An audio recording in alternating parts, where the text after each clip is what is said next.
Old Winter by Judith Benet Richardson. Old Winter was in the P&J supermarket rummaging through the ice cream freezer. He couldn't decide whether he wanted Brazilian nut crunch ice cream or a chocolate-covered frozen banana for dinner. I'd better eat a good meal, he thought, because tonight I fly south. I hate winter, said Mrs. Ferguson. All this dirty snow, all these heavy clothes, car trouble, ice on the sidewalk. I'm fed up. Old Winter peered around the end of the aisle. Is that me she's talking about? He wondered. This rotten winter, it's the worst. I'll sure be glad when I can stop shoveling snow and get out in the garden, bellowed Bob Bailey. And play baseball, said his son Peter. The heck with old Winter. He tried to slide into home plate, but his boots stuck onto the linoleum. Old Winter could not believe his ears. He had worked hard for months and months. He had brought beautiful, cold, sparkling winter to this puny little flat-top town, and did they care? Did they appreciate him? No. They wanted to melt him down. They wanted to run him out of town. Old Winter stomped into the meat locker. He slammed the door and slammed down into the dark corner where he kept his special boots, his wind whistle, and his snowflakes. They'll probably hate me in South America, too, he grumbled. I'm not doing one more thing for anyone, so there. Old Winter lay down and went to sleep, and while he slept for miles and miles around him, cold winter covered the land. It was the longest winter the townspeople could remember. Icicles hung down to the ground, and snow piled up to the rooftops. Peter Bailey's pitching arm grew weak. Mrs. Ferguson slept in her tam o'shanter and her matching long underwear. 2 months later, Winter woke up and yawned and stretched. He shuffled out of the meat locker and made his way to the front door of the P&J. The world looked even worse. Snow was packed and filthy. Cars were crusted over with mud and salt, except for 2 clear half circles on each windshield. A few people in thick coats huddled by the newspaper box. Old Winter could see the headline, "Town frozen. Is there no end in sight?" Squawk, squawk. There he is, there he is. Old Winter looked around to see 4 bedraggled Canada geese waddling toward him.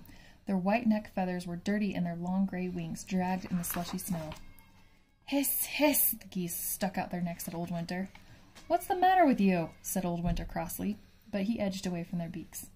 We are desperate, said the most tattered of the Canada geese. There's nothing to eat here as long as you're around. Get to the point, growled Old Winter.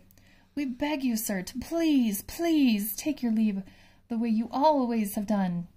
I'll go when I'm good and ready, said Old Winter. He stared at the geese with his fierce gray eyes. Their wings drooped and they turned away.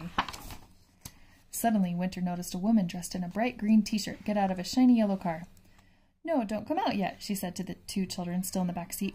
No, Daff, you'll freeze. Violet, stay put, and I'll see if I can find out. She looked around and saw Old Winter. Oh, there you are, she said in surprise. You're usually gone by the time I get here. Is anything wrong? Is there anything I can do to help? When he didn't answer, she asked softly, Did you get tired? Too tired to go on? Old Winter shuffled his feet. He looked down and noticed a few snowdrops that had broken the dirty crust of ice. He thought of all the other bulbs planted underground, waiting to push through. He looked at the geese standing miserably by the frozen puddle. Daff rolled down the car window. Time to go, she called. It's our turn. I was just leaving, grumbled the old man. Don't rush me. Well, said Spring, I happen to know they're longing for you in Chile.